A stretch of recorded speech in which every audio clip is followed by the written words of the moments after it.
So thank you all for joining. This is exciting to have a large group. We'll have to set it up as a larger setup of tables, it seems. We are doing a class this time called The People of the Book, how Jews and Christians read the same passages differently. Now, as a minister for the last 20 years, this is something I've talked about, about specific texts when it comes to just different ways, different words, different translations, that sort of thing.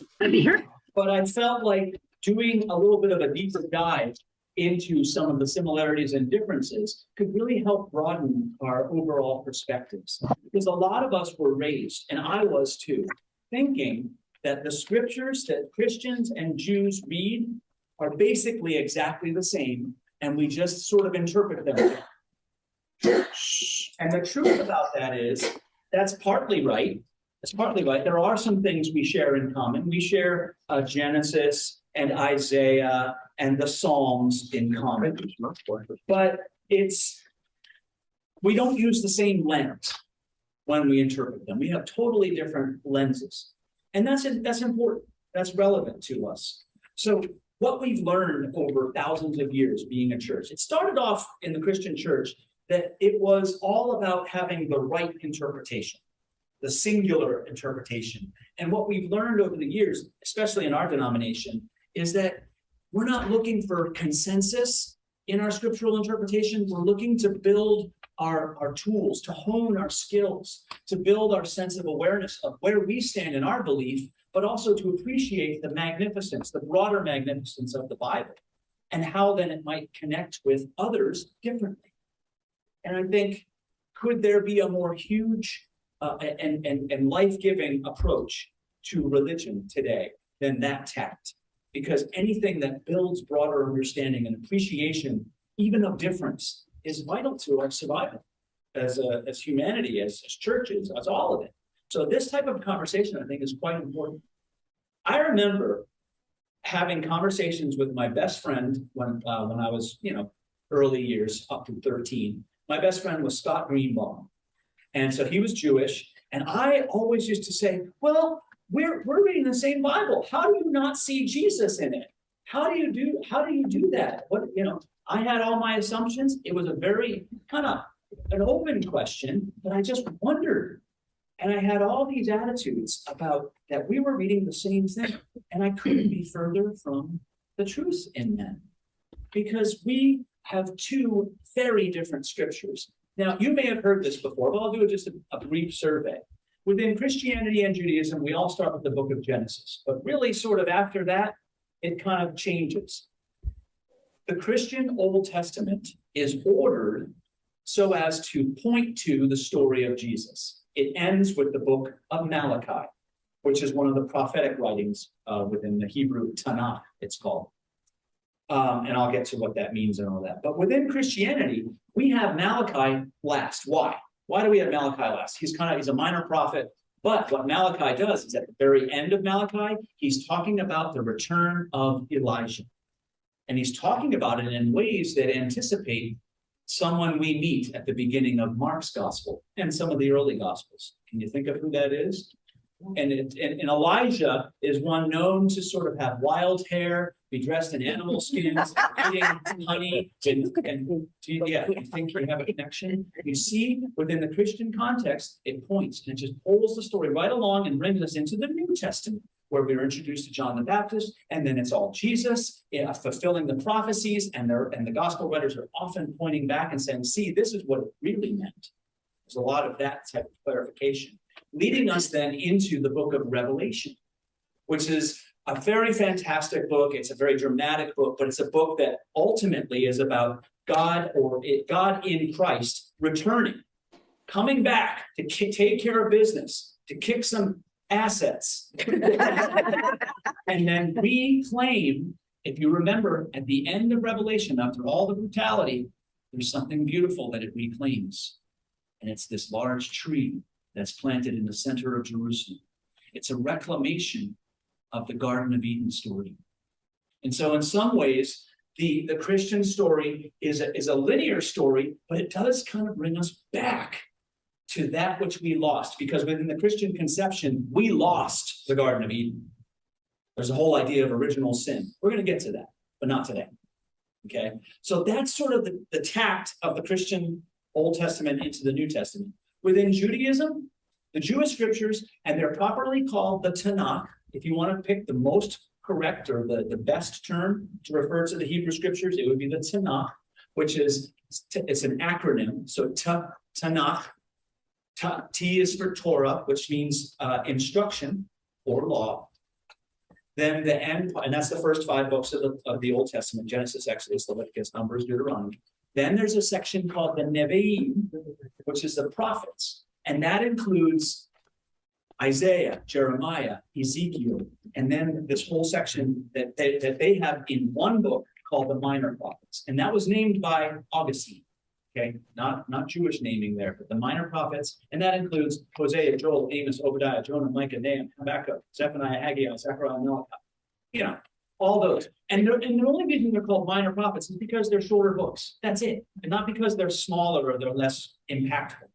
But you see, Malachi is sort of in the middle of that, or is at the end of that, but it's right in the middle section.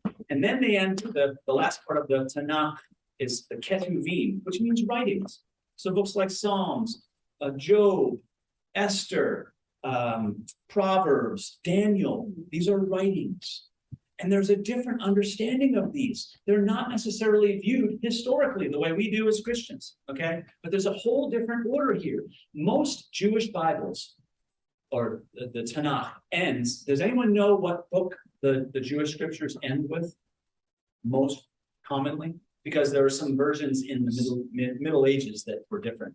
Most Jewish scriptures end with 2 Chronicles chapter 36, which is a famous stage where Cyrus, the king of Persia, liberates them from Babylon and says, "You may go home." It's called the Edict of Cyrus. And other medieval versions of the Jewish scriptures have Ezra and Nehemiah as the end. Ezra and Nehemiah is all about also going home from Babylon and then rebuilding the temple. So in some ways, what we see is the Christian approach is a little bit like football, playing American football, where we've got a goal in mind. And the first part, we kind of got sacked a few times. We took some hits, but then when Jesus came along, we went in for the touchdown. Then we had some hard things happen, and we're going to go again, and Jesus is going to take us over the finish line. Within Judaism, it'd be more like baseball, where you start at home, you go out, you experience things, but then the point is to come back home, where the story of their relationship with God evolves. It's not so defined as it became in Christianity.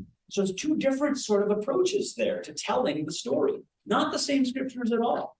Here's another little interesting tidbit. There's totally different concepts of religion between Judaism and Christianity. And a lot of us don't even think about this because we just have these inborn assumptions as to what it means to be in a religion.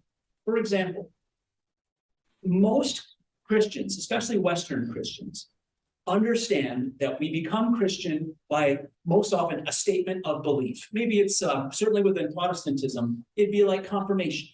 So it's a choice you make, it's training you get, you learn and you affirm something. You choose and you state your belief. It's not connected to ethnicity so much. I mean, there are some Italians, Irish, there's some ways you say, Irish Catholic, Italian Catholic. There's some ways. But in general, Christianity is about elective, choosing to be a part of it by your statement of belief, okay? And unfortunately, what it was about as well was the early church was all about the right belief, okay? That's a problem, or it can be a problem. Within Judaism, though, it was not about that kind of religion for a long time. It was always wrapped up in being connected as a people, ethnically. If your dad was Jewish in the time of Jesus, your dad was Jewish, you're a Jew. In the 2nd century, it changed to matrilineal, if your mom was. But you're connected to that faith by your blood, that's your identity, okay? Not your statements of belief. That only came later in the late 18th century with a man named Moses Mendelssohn, influenced by the German Enlightenment, And he just decided, let's take this to the next level. Let's be that kind of religion of belief and theology and kind of, it took it to a different place. But they never lost that sense of connection by peoplehood. Why is this important? Because throughout their history, Jews were much more free to disagree about the meaning of a text, because it was part and parcel to their identity. So you argue, you say, this is what it means. No, this is what it means. And there's hundreds of versions of what it means. And the point is, no matter if you disagree or when you disagree, you're still part of the same family. You don't get kicked out of the family because you disagree. Huge difference. Christianity was all about orthodoxy and heresy. So what we get is, if you don't have the right beliefs, you are declared a heretic. You are excommunicated. All this stuff. This is what Christianity became. Now it's shifting some, but that's part of our legacy. And that informs our ability or willingness to kind of entertain different meanings in these texts. We're often looking for the meaning, the right meaning. And so this is why you see, how many times have we heard it? A lot of us were part of churches that when people broke off from the so-called mainstream belief of that particular church, they left the church, or they went and started their own church, and they just keep breaking off like this. That would never be thought of within Judaism, because you're a part of the family, and they know that loving disagreement is a part of the deal. Wouldn't it be great if we knew that too?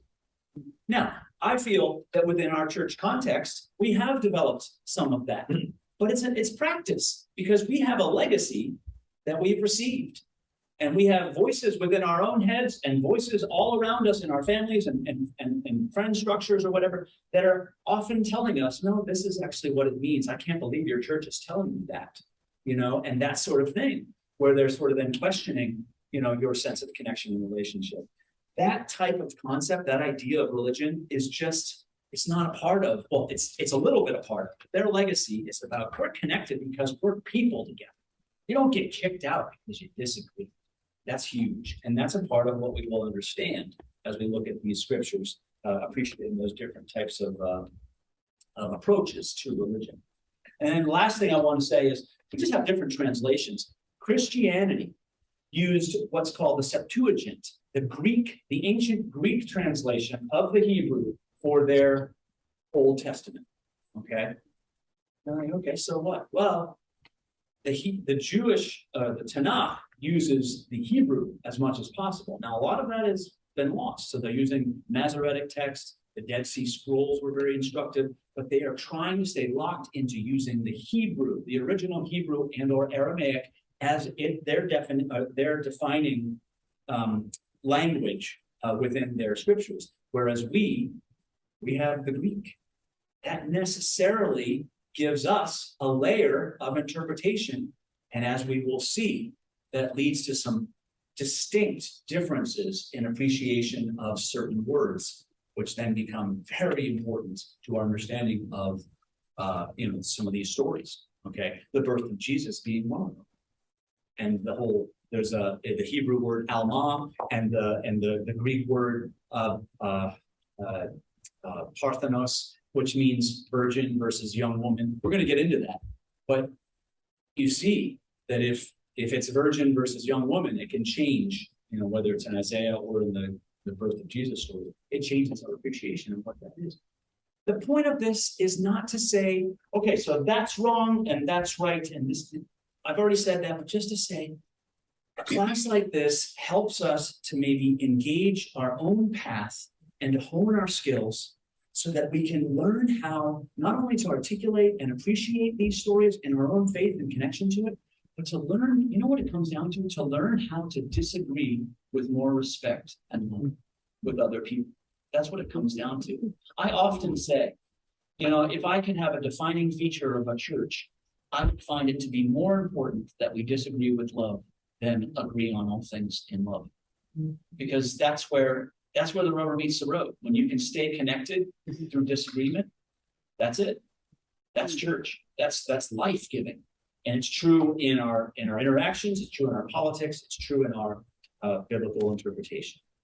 So that's kind of my long-winded, but I wanted to go through a lot of these details because it's a lot of stuff that a lot of us don't kind of maybe haven't thought of.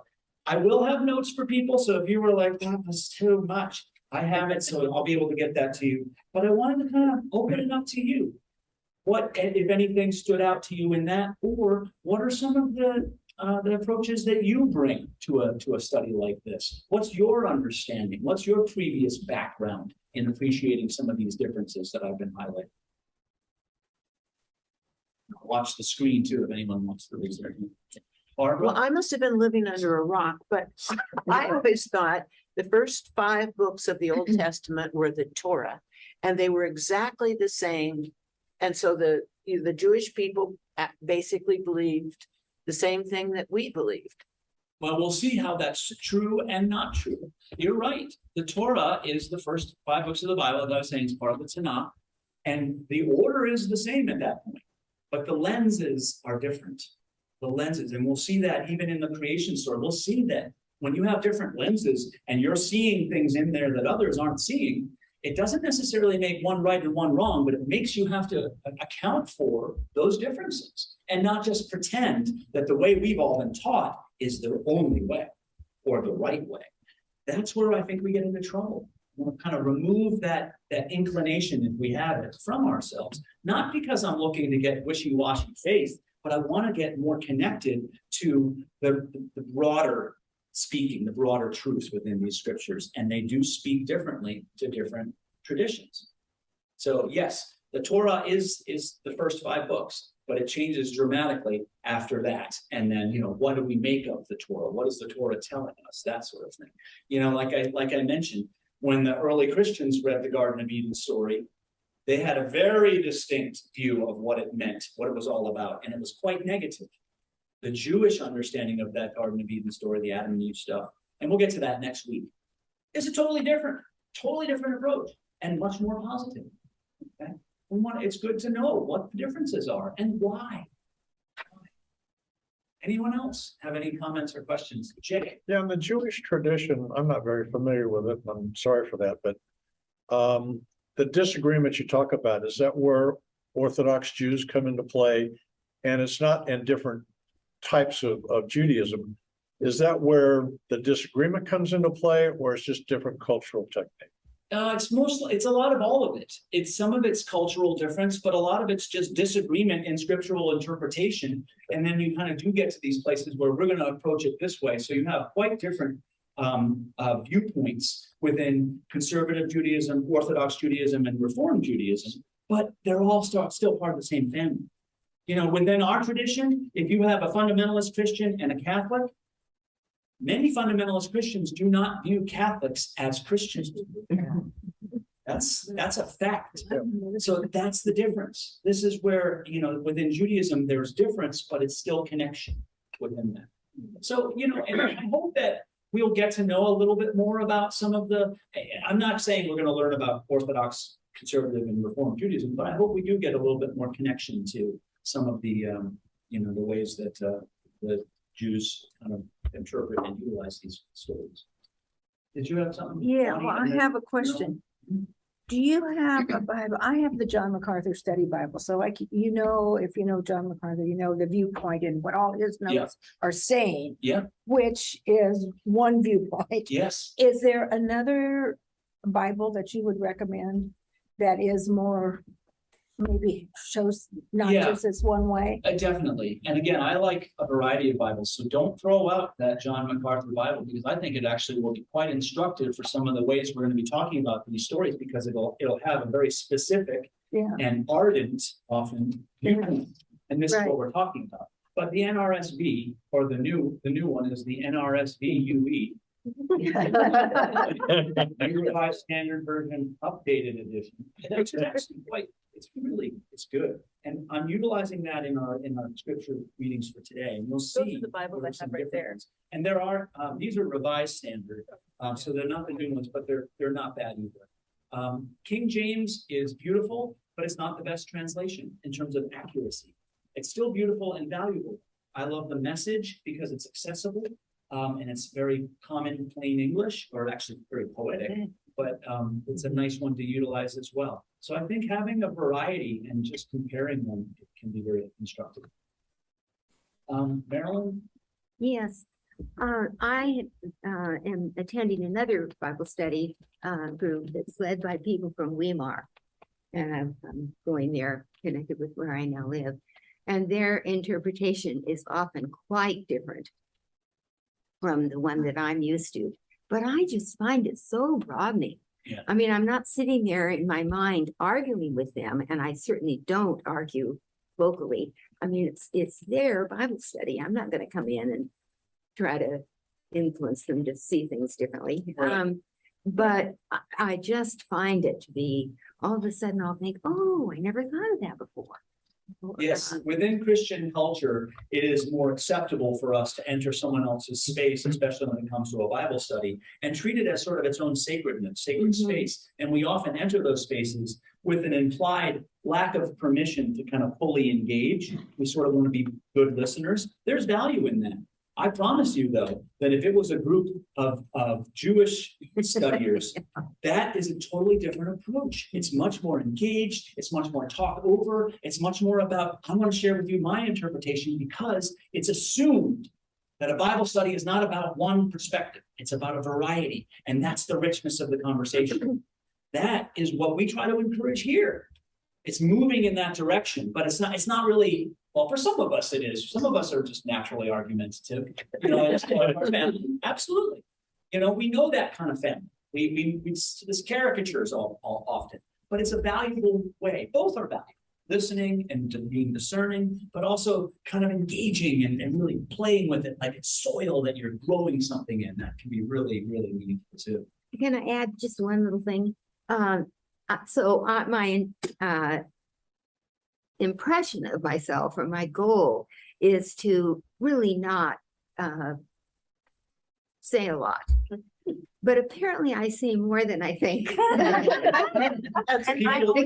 I got a little note, beautiful note, written by one of the two leaders, who thanked me so much for coming and said that she just so appreciated my insights. And anyway. Beautiful. That's great. That's a wonderful invitation Yeah. to then continue to offer more freely your heart and with the respect that you already have. But you know, you're not trying to dominate, but it's just, there's a freedom that I think can really take a Bible study to the next level. And I hope that continues in your environment there. Yes, Honey D. I'm the crazy person, the Catholic, who we in our tradition were taught that the church had a lot of information and we didn't have to worry about the Bible because they were showing us what we needed to know. Absolutely. And I'm at the point where I'm really ready to find out more. I'm not ready to give up my religion because I have a lot of faith in what was brought to me. And I appreciate that. But I do appreciate, like Marilyn's, I've listened to her on different times. Yeah. She has such beautiful insights, and Bonnie too. I just take that in as how God's trying to make me grow. And I think we're all there. Yes, I love what Honey D just said. I hope everyone heard it, because that is a really beautiful synopsis of what our hopes for this class are. That we all learn to find our voice and to engage with others in a respectful, loving dialogue, you know, knowing that our viewpoint is valid, as is theirs. And it becomes less about the singular right, wrong way, and more about here's a diversity, here's a beauty, here's a plethora of richness. Because these stories don't lie flat a lot of times. That's why we've been debating them for thousands of years. And as we change and grow in our individual lives and as cultures, you've seen how we've changed our understanding of a lot of these stories and scriptures. So it's already been a part of it. And it's wonderful, I think, to be able to find communities of support, whether it's a small Bible study or your particular church, that kind of encourages that growth, that voicing. And I like that it's happening. It seems to be happening more these days. I just wanted to say something. One of my closest friends, another nurse, is Catholic, Irish Catholic, been Catholic her entire life. And she mentioned one time she was going to Bible study on on Thursday nights, and I was just surprised that I never thought the Catholic Church had Bible studies. But apparently they do, and Now. I they just didn't thought it used was to. just, like you said, you just go to church and they tell you what you should believe. Welcome, Sandy. I see you there. Hi, sorry. And it has been something that's been recent in our lifetimes, a lot of us, Yeah. post-Vatican II. We're talking about when the church kind of opened things up and became more connected to English and people's, vernacular, then it allows access. It allows us to engage. But it takes time to actually step off and let people do it, or for the parishioners to actually believe they can. That takes a lot of time. A lot of us still find ourselves kind of in awe of certain clergy. And there's nothing wrong with that. But when it prevents us from sort of finding our own footing or voice or connection to these stories, that can become abusive in terms of power dynamics. And please don't overtake that. It's just, that's something that we really aim to share, to sort of make it democratic in our reading of the Bible here in this particular church. So I appreciate that seems to be what we're moving toward. And that's to say that you can then have ardent beliefs and stuff that you really believe is true. And then you can be wide open and be impacted by others. And as long as you don't fall into that trap of saying, I'm right and you're wrong and you're going to hell or whatever, then we have room to be with each other. And that's where the beauty of peoplehood happens, within our context. We become connected as a family. So that's where we're moving. That's what we're going to do. Joni. I was raised Catholic as well. And funny story, my mom in the 70s, who was very, very religious Catholic, kind of got wind of the fundamentalist movement. And in a while, she became both. So she was a Catholic who also had these fundamentalist viewpoints. And she was like the first person on the block to have that bumper sticker that said honk if you love Jesus. Yeah. And we were always so embarrassed to be in the car with her when people were. But yeah, so it certainly is possible to have both. Yeah, she never felt like she was doing anything wrong and no, we didn't have Bibles when I was a kid. We only learned by catechism. Yeah. So well, and it happens for a lot of us that way, that we're raised maybe in a rigid tradition where we relied on other people to tell us what was true and what was right. And then we discovered this other thing. And sometimes it is more of an evangelical or fundamental Christianity because those touch our hearts. They invite us to invest our emotion into these stories. That feels so full and rich, and it is. It's got limitation because you can be sincere and still very, very much misguided in your appreciation of these things. But it's a wonderful way of feeling more connection and empowerment in our faith. That's where I think you see it, as people move like those. And a lot of you here came from one tradition, have moved through another, are moving into another, feeling the sense of connection. Some of you want to leave parts of you behind. I would encourage, don't feel like you have to. Don't feel like you have to. You might want to leave some of it behind, but don't feel like you must, because those parts of you inform the meaning of these stories. And that richness is valuable, as long as we don't fall into the traps, that say, Orthodox, heretic, see ya. That's really what we're working.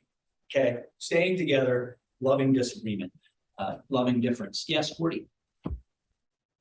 I grew up in the Episcopal Church, and like Honey D, I think was saying, I never knew that there was Bible study. I was never aware of that.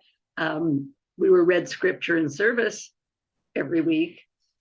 And it was not until I began doing Bible Study Fellowship, which is basically a Baptist-based organization, that I began studying the Bible more specifically. And it really amazed me that I had considered myself a pretty faithful, devout Christian, but that I had never studied the Bible. It was like somebody opened the shade on my window.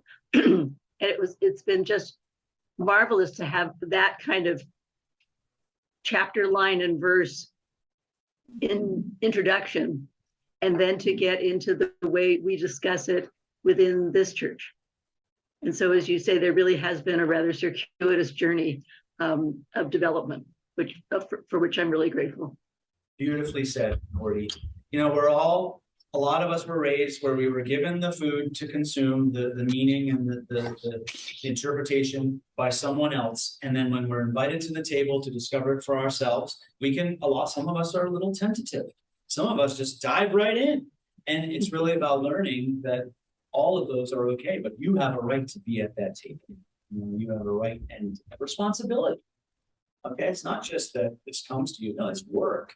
This is work to do Bible study. But And I was really surprised that within that denomination, which in many areas I found pretty rigid, our instructors encouraged us to say, read this scripture. We're going to read the scripture. We're going to talk about it and see what lights up for you as you read it. beautiful. And that's the message that's being given to you at this time, which might be different tomorrow or the day after. And I thought, what a wonderfully broadening possibility that something was not set in stone, but that was more about what did I really need to be attentive to at that time. Yes, another great synopsis of the intention or one of the intentions of this class. Thank you very much. Carol? Yeah, I grew up in a fundamentalist household also. Even though I'm Italian, I was never Catholic. However, I lived in upstate New York in Albany, and the school that I went to in the city was heavily populated with Jewish. And most of my friends were Jewish. I mean, that's just the way it was. I went to bat mitzvahs and bar mitzvahs, and so I knew a lot about their faith, even though I was raised fundamental. And my husband's father is Jewish, so I have been surrounded by, the richness of Judaism, actually. And Jim's Jewish family is very family oriented. They are just the most lovely, wonderful people. And it's just so nice to see that, because you don't see that so much in our faith, in Christianity, or at least that was my interpretation. And then I lived in New York City, and I got to know some Orthodox Jews, which is a very, very different way of thinking. But I've had a lot of interesting connections with Judaism. Well, good. I hope this class kind of helps open some of those up within you even, but it sounds like it's broadened you already. Right. It's a great start. I'd like to get into, I do see Steve's hand raised. Yeah, go ahead, Steve, if you wanted to say something. So I just wanted to add a comment about the Tibetan monks that show up in Auburn every once in a while. I went to a procedure that they gave where the acolytes, the monks, pose a question based on the teachings to the masters, and then the masters answer. And that's a stylized way of doing arguments in the Buddhist traditions. Yes, and in our tradition, we when you write your ordination paper, you defend it. Okay, you have to stand up in front of a council of your peers and your supervisors and other ministers and answer questions. Very stylized, or it's all kind of connected to your paper, but they're really putting you through your paces to make sure that you, not that you have a certain belief set, that, you have to agree with this before we can move you forward, but to make sure that what you wrote coheres with how you talk about it, and that there's a connection there. And they make you defend your paper, and that's very intense. It was like a 4-hour process.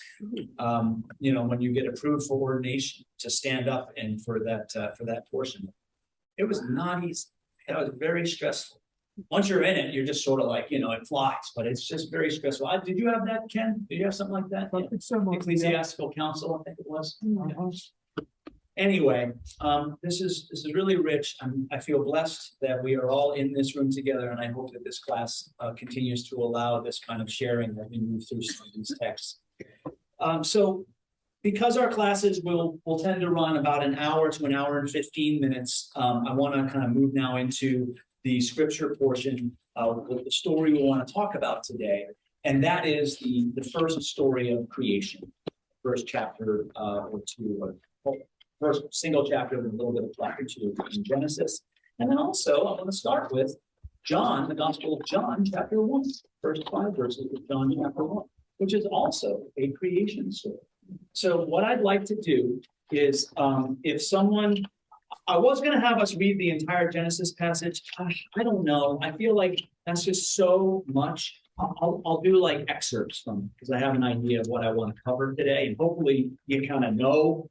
We've read that story. We know the creation story, but there's details I want to cover again.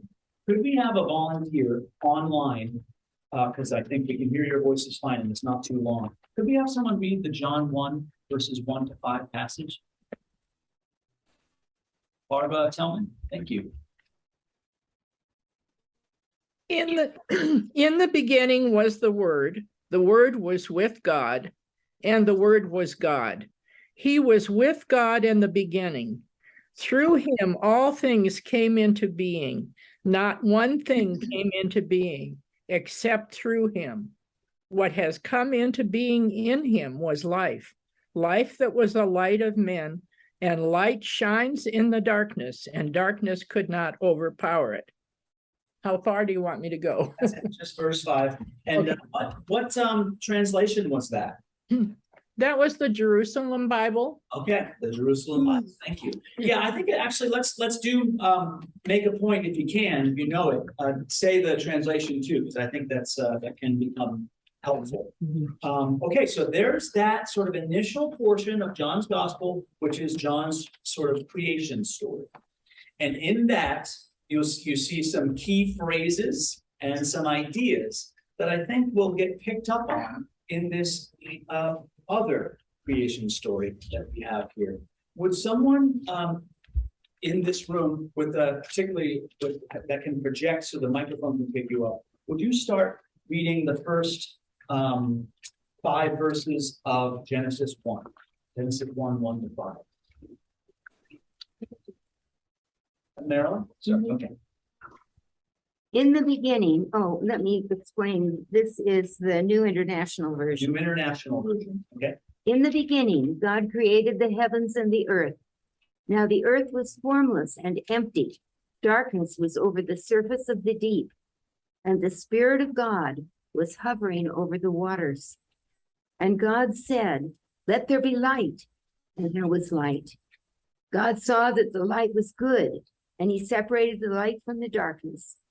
God called the light day, and the darkness he called night. And there was evening, and there was morning, the first day. Good. Okay.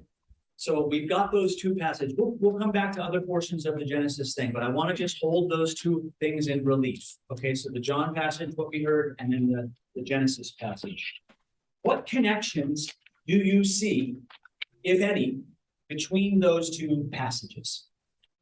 What kind of things stand out to you as feeling connected? Becca? Through God, light came into the world that was separate from the darkness. Like there was darkness and light was brought into it. Okay, so now is that, would you say that both stories kind of convey that? That's what my impression, yes. Okay, well, yes. Okay, so the idea of the creation of light and this idea of separation, of distinction, of separation often of opposites, that seems to be starting to happen.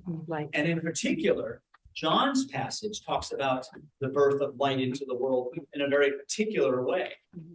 In the beginning was the Word, okay? And what we come to discover is the Word, or I'm sorry, the light, is none other than Jesus. Jesus later in John's gospel says, "I am the light of the world." So John is already making a connection, sort of going back to the beginning of a creation story motif, and naming Jesus as being present from the very beginning. Okay, what other connections do you see between the John passage and the Genesis passage, if any? Marilyn? The emphasis on speech. God is speaking, and these things are created. Yes, And in the beginning was the word, according to. yes. So an emphasis on speech, On and speech. acting through sound. Mhm. Okay, and that's where creation happens. God not necessarily playing with clay in this story. We'll get to a version like that, but more about God sort of speaking or breathing over things. Okay. Anything else? Carol?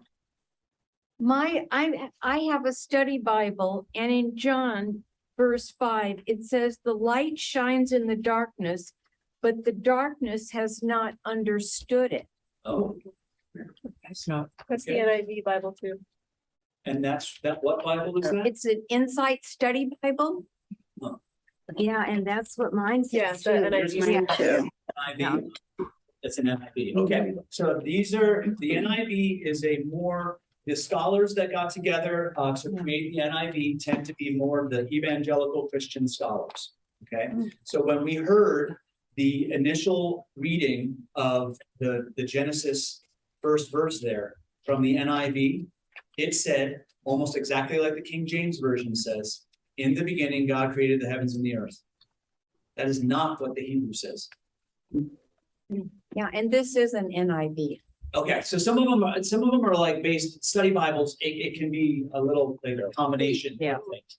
But yeah, no, it's good. It's good to see the different understandings and the words don't. I mean, we don't try to get caught up too much in the differences of the words, but how does it change your appreciation? You know, what does that add to the richness? But the words that actually start the Genesis passage are more accurately reflected in the NRSV. When it's not in the beginning God created, it's when in the beginning God was creating. It's not a distinct necessary starting point. It's that God was operating in this field of creation amidst stuff that was, that God was working with. Yeah, well, that's the idea. It's like the Hebrew word is God, the earth was formed, the English says formless and void. The Hebrew word is tohu wabohu. It's just sort of like this sort of wet and wild and sort of just stuff that's just like, it's chaotic and amazing and not controlled. Okay, that's sort of what's being communicated in the Hebrew, but our English doesn't always communicate that.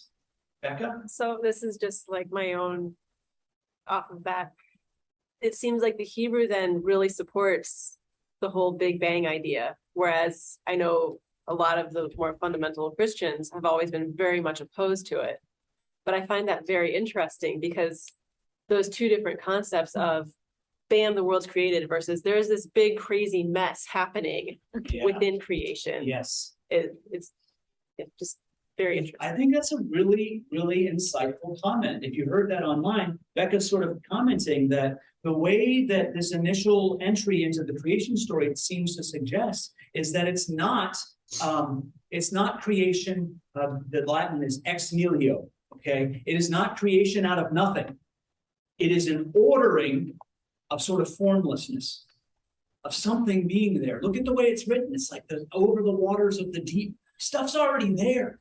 And God doesn't create, at least in the Hebrew conception, necessarily out of this sense of, I'm going to do this and I'm starting everything. But God, in the way that only God can take and make shape, give shape to what's there and to create distinction, to create order. The creation story is written in a way that tries to communicate order in a chaotic world. All of it is about kind of the sense of order. And it makes sense because it was the priests of the Jewish tradition who wrote this. They're very much concerned about order and structure. We'll cover a little bit about, okay, why did they write this? We'll get into that. But that's some good kind of initial connection to, John sort of placing Jesus at the beginning of creation with his way of telling the story. And then just kind of starting to talk about what's the Jewish picture here that we're seeing? What's this initial, what does it look like? And how do our interpretations communicate that?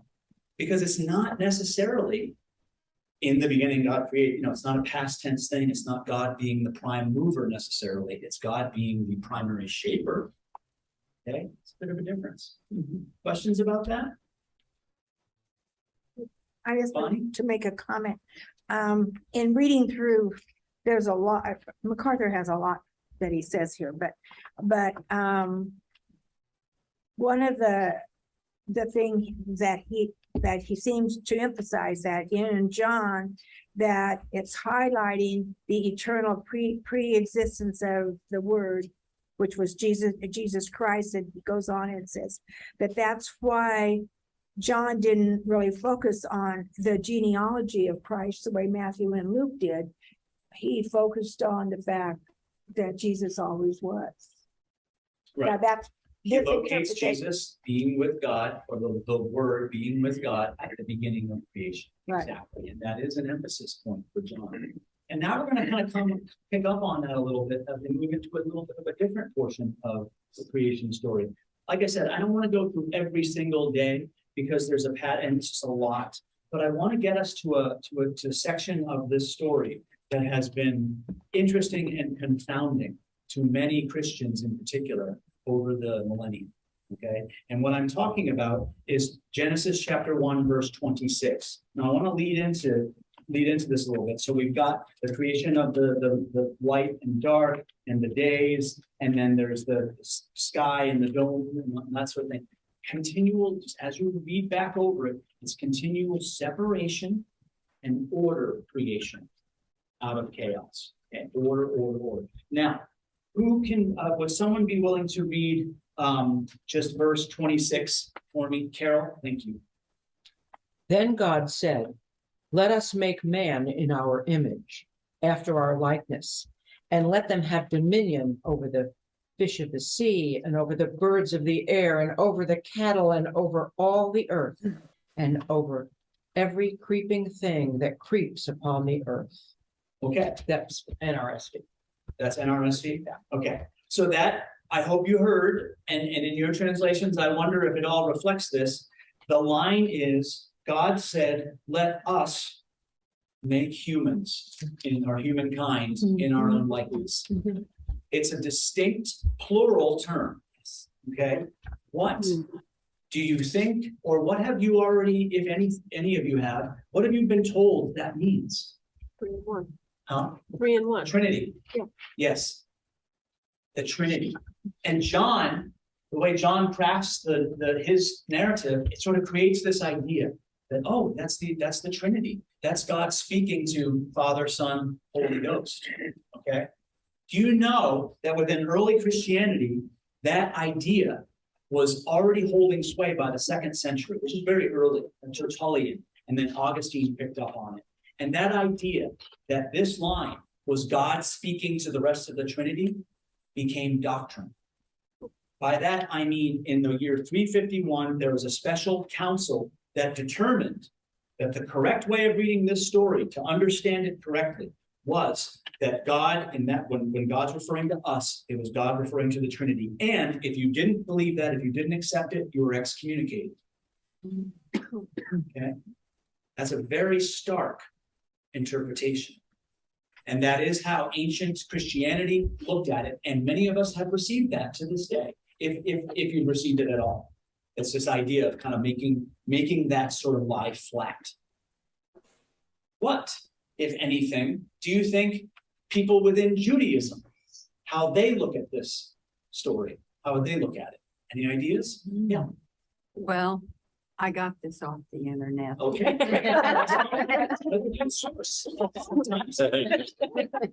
It was in the Jewish view, but rather to God and his angelic court. Yes. If you couldn't hear it, how Jews would interpret this, and it's referenced many times throughout the Tanakh and in our Old Testament, it's the idea that God doesn't exist by God's self, but there's this holy or heavenly court. Sometimes we call it the heavenly host. There's an angelic accompaniment that God uses as counsel. Okay, that's the idea. That and within Judaism, that's how they would hear that. There was nothing that was that it didn't have to be the Trinity. And in fact, the idea of the Trinity is not attested anywhere specifically or explicitly in the Old or New Testament. it's there in the sense that you can kind of like pull and see different ways. But again, what we see as capital W wisdom and all that means this Holy Spirit. Ancient Judaism had no capitals. So we don't know for sure that were these talking about wisdom the way we think of just having wisdom, or were they personifications and meaning to be, parts of God or divinity? These are questions. But within Judaism, looking at this particular story and seeing the us, let us make humankind in our own image. Within Judaism, that was just God speaking to God's heavenly court. Okay, and again, that happens in many other areas within the Tanakh and in the Old Testament. And in the Hebrew translation, in the Hebrew, it was just plural. That's all it was just plural. Yes. Yeah. Great. So if Christianity evolved from Judaism, right? Like the first Christians were all Jews. How did the interpretations get so twisted? I mean, like Genesis was written by Jews. Right. And that was their tradition as they went through and became Christians, I guess. But I find that fascinating, and I wonder how, like, where did that disconnect happen? Well, it happened when Jesus showed up.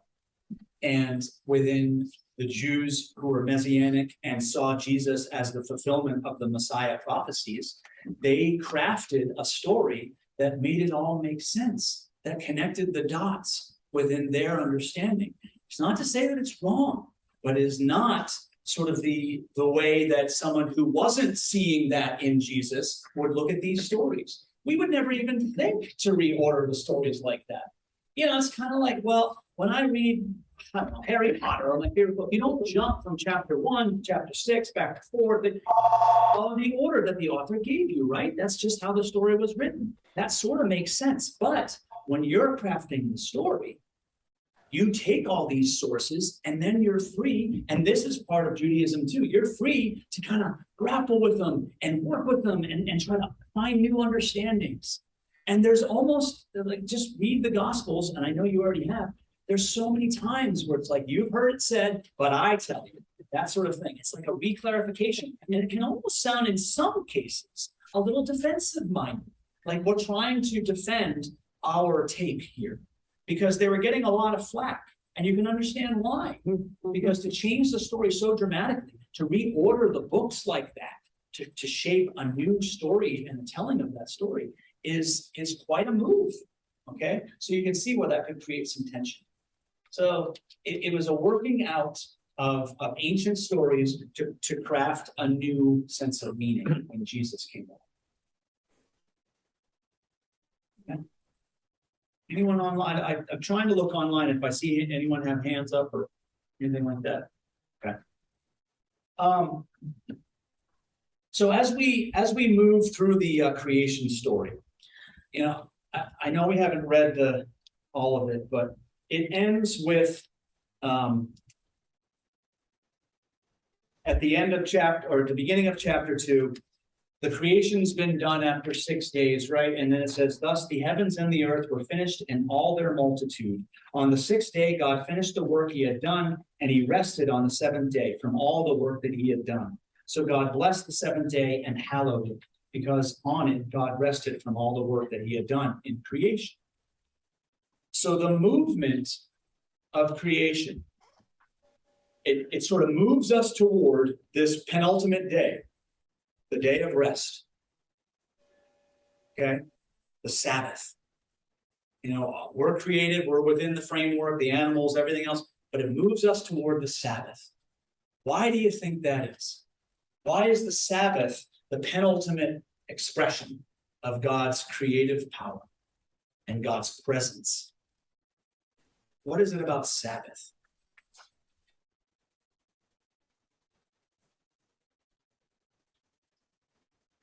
Why is Sabbath important? Put it this way. Can you practice Sabbath no matter where you are? Can you? Not if you're a slave. Not if you're a slave. Okay, this is a twofold discussion here in that way. So to talk about the power of Sabbath is to remind them that they're no longer slaves, which is one of their central stories, the Moses story. To remind you that you're no longer slaves and that you don't have to be enslaved to work, to life, that you are free, that God was the one that freed you.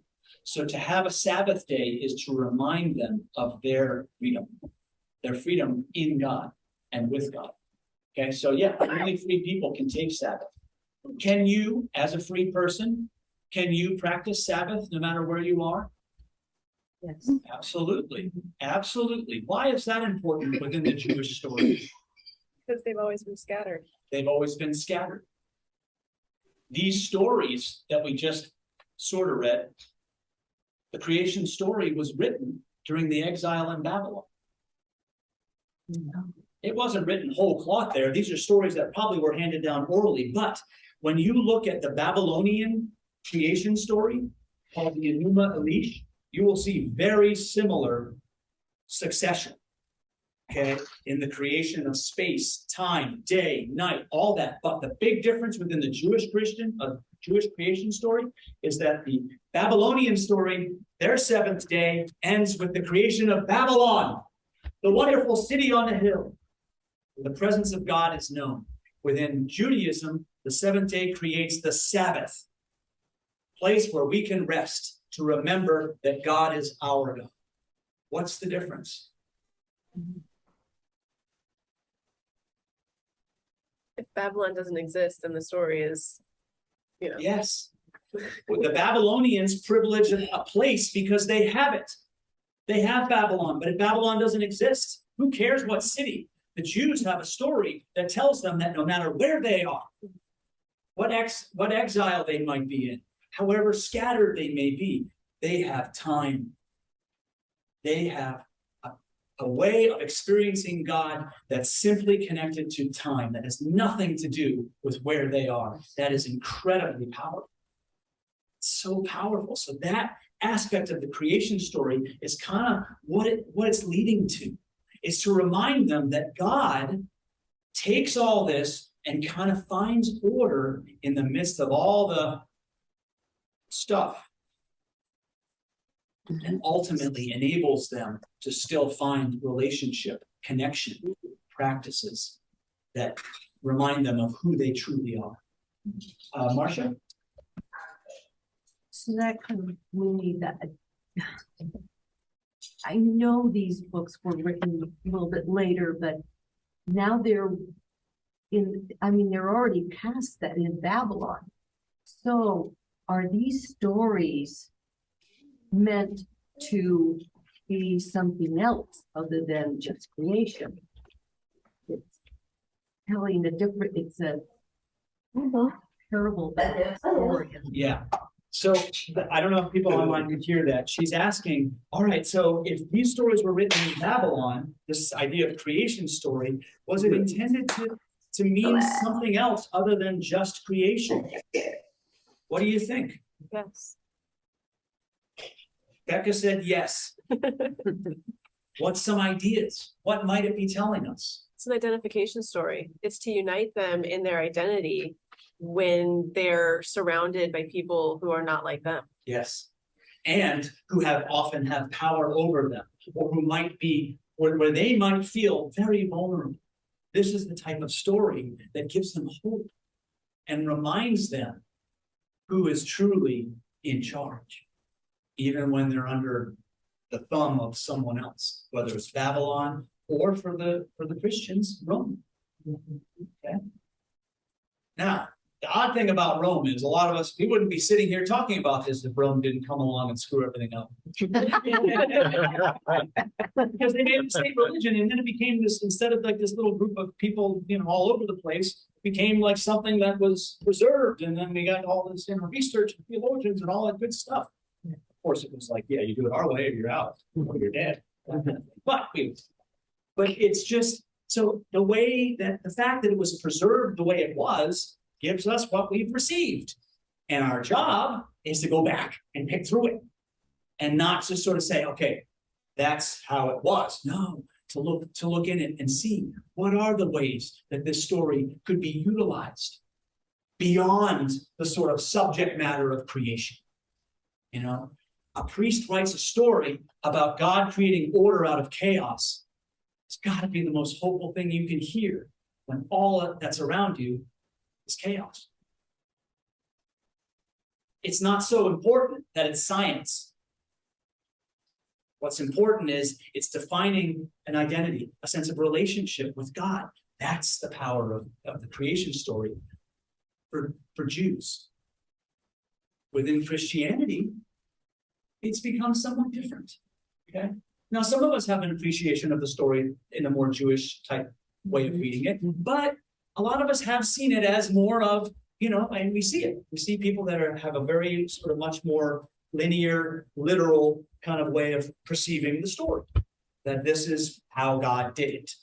But even with that, we've seen what you noted is that if it's not about God creating out of nothing, but God kind of using some raw materials that were already there, if that's in the text too, then what other meanings could it be telling us, even if we tend to look at it like it's more, you know, literal? See, this is the beauty of these texts. They leave room for us to kind of come at it from a variety of places. And our task is to kind of keep opening ourselves up and not approaching it like this or this, that kind of, okay? Any questions about that? Any questions about that specific thing I just talked about? It's a lot of material. What can I say? We're just after 10. I've got a little bit more I want to cover, but I think we'll get this, we'll have this buttoned up by 1:15. All right, so we've already talked about the idea that the first two verses don't necessarily suggest that God created out of nothing, that God was working with something that was already there. And that was this idea of creating separation and order, okay? So with all of the stuff we've said, and kind of following up a little bit more on what Marcia asked, what do you think the creation story is trying to communicate to us? And by us, I mean within it could be Jewish, Christian, whatever. What do you think it's really trying to communicate? And to discern some of this, think about what's repeated in the story. It was good. Yeah. It was good. That creation is good. That life is good when it's God breathed. Okay. There's a goodness to it. What else? What else are the things that? It was bringing light to the darkness. Yes, light to the darkness. It's bringing separation and order to the chaos. So light and darkness is one of the days, but it's bringing the sense of order to chaos. Okay, when God's involved, things start to settle out. Okay, it's not so frenetic all the time. There's hope for this sense of order and orientation in a world that often gives us so little. Now, this is why we do church, friends. We all long for that. But the creation story is pulling us into that. That whole idea is communicated in one chapter plus a few verses. Anything else that you see? What else is, if anything, that the story is trying to communicate to us? Yes, voice. For some reason, I seem to have picked up, and I don't know where or how, that the creation story was kind of propaganda. Meaning, up to that time, there were many gods. And it was a story of there's one God, and this one God is so wonderful, and that this creation story shows how God created the universe in a very orderly, meaningful manner. And so there's completeness to this God. You don't have to have all these other gods of the fire and the wind and everything else.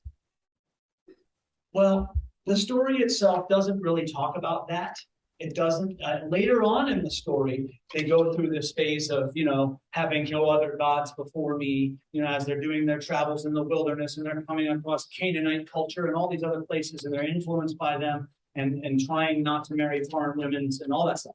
So there's always a temptation about that, and they do move through this phase where they go from sort of multiple gods to a more monotheistic view. But within the construct of the creation story, you can argue that it's already a monotheistic view. Because the us portion, you can argue that if it's God talking to the court, it's still just God.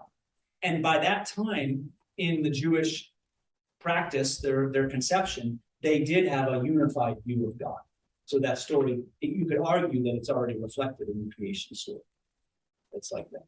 But what other elements of the story, and we may not have read them, but what other elements of the creation story stand out to you as being sort of essential or important? Stuff that would be the takeaway. That if you heard this story around a campfire, what would you be like? Yeah, that's what it means. That's what it's trying to tell me. Anything stand out to you like that? I see 3 hands. I'll go Bonnie, Marcia, Becca. Just evening and the morning were the first day. Evening and the morning were the second day. Evening and morning were the third day. I think that goes with the organization of this is a day 1, day 2, day 3. Yeah, a deep sense of connection to order and time. Yeah, good. Marcia?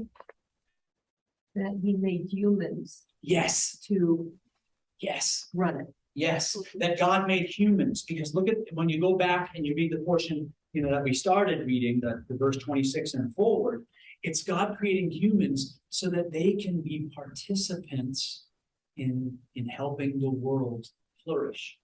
That they get what they need, but they have dominion over, which means more being caretakers, not using it for willy-nilly, like how a lot of us learned. It's more being that they were gifted with the responsibility of being co-creators in that sense, co-caretakers of the world with God. And that it's very good. And it's good. It's good the way that God created that order. Okay, good. And then Becca, and then Susan. We're sort of along with that. Humans are given a divine purpose to not just, have dominion over the livestock, but we're created in the image of God. Yes. So there's an element of God within us. And also, the whole be fruitful and increase in number, which some folks have taken very literally. Yes, so a lot of good stuff. Becca was saying that this whole idea that we are created in the image of God connects something essential of the divine within each one of us. That is so true. And that is part of our, we have a charge with God, that we are made in the image of God. Okay, that's not just like a holographic image. That is a literal, like that. What we are capable of is being powerful impactors of God's creation and co-creators. We have that responsibility. We haven't always utilized it wisely, but that's what the story entails. We have been given that gift. Okay. Susan? I thought it was interesting that now I've read it in this way about the seeds and seed-bearing plants. And it just seems like God made it so that everything would continue. It's just a very a world that he made all the plants and the trees, the fruit, the animals, and all these things for us, and everything would just be, and there was an order to it. Yes. And yes, Susan was picking up, she noticed this time the creation of the seeded type plants, and the way that the suggestion is in the story that which feeds us kind of self-creates. That it's not, while we have a responsibility to play in shaping and having dominion over the world, it's not all up to us. God created natural ways that creation, animals, plants, all work together to provide abundance, to provide enough for the creatures to be nourished. That's a part of this whole story. And it's important to look at these stories like this. I think we get so immersed sometimes in the details that it's good to step back and say, what is this story really trying to communicate? Potentially. Because when we look at it that way, we have these takeaways. Oh, that there's an order in the chaos, that there's hope, that the presence of God in the Sabbath is something that no one can take away. That I don't have to be in the temple to do this or in any specific place. I can find that connection to God wherever I am. these types of stories, these types of connections become the guiding light for people to discover home again, discover connection to God in the hardest time. Any questions or comments? That kind of is what I had for talking about the creation story today. I know it was a lot of material. I hope that people online were able to hear everything. Thank you, everyone, for the questions. But before I sign off, anyone have any last comments or questions? Marilyn? Been thinking of, I've been thinking of all the ways in which we use the discovery of order to guide what we do, whether it's how we teach our children, whether it's science, whether, I mean, just so many things, the day and night, certainly, and our calendar. And we just have the assumption that there's an order there. And if we look for it, then we can use it. Yeah. And some of us thrive within systems of order, and some of us really reject too much order. But what I've also learned is that when you talk to the great jazz musicians or something like that, they have such a deep appreciation oftentimes of music theory and the structure and the order. And when you get to this place of deeply understanding that, all of a sudden it frees you to go off to those other places that are not constrained, but that are flowing and listening and connected to what's happening around them because they engaged and ingrained that other system, that structure. So that's a part of this too, that maybe it's not all about the order, because we all know there's times where we're, it just doesn't feel ordered, but it's that sense of trusting that even when it does seem disordered, everything around us, that God is still there, that we can still touch base with that and know that the order that God set at the beginning is one that still holds, it's still true, it still will find us if, like you just said, we have the eyes to look through. Horty, you had your hand up. The feeling that I get, that I come away from this study this morning, is that this story gives me possibility and responsibility in terms of what I can create out of the chaos around me. There's both the possibility and the responsibility of maximizing whatever that might be. And for me, then bringing God into that which I create or say or view or have as an opinion or an ideology, but particularly an action. Beautifully said again. Thank you for that kind of summary comment, because that is what it invites us to do, to see how we might be participants in creating that, not only the order, but the hope that the order can give, can provide, not just to us, but to others. To be in that, to practice some of these things, to practice Sabbath, to offer, to be Sabbath with one another. What does that even look like? In our world, we're not so good at practicing Sabbath.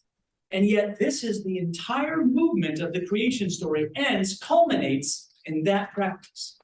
So connect us. These stories can connect us more deeply to our own practices of our faith. You know, it's not just information. These are, like you just said, it's an invitation.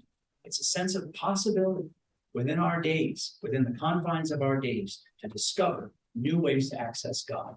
I pray that each one of us can do that this week in ways that might surprise us, and then come back next week again to talk about more stories that would engage us and maybe sort of break open the fabric of our understanding. But thank you for this this first foray into this, and I hope to see you all next time. Thank you, Dan. Thank you, everyone. Blessings on your day.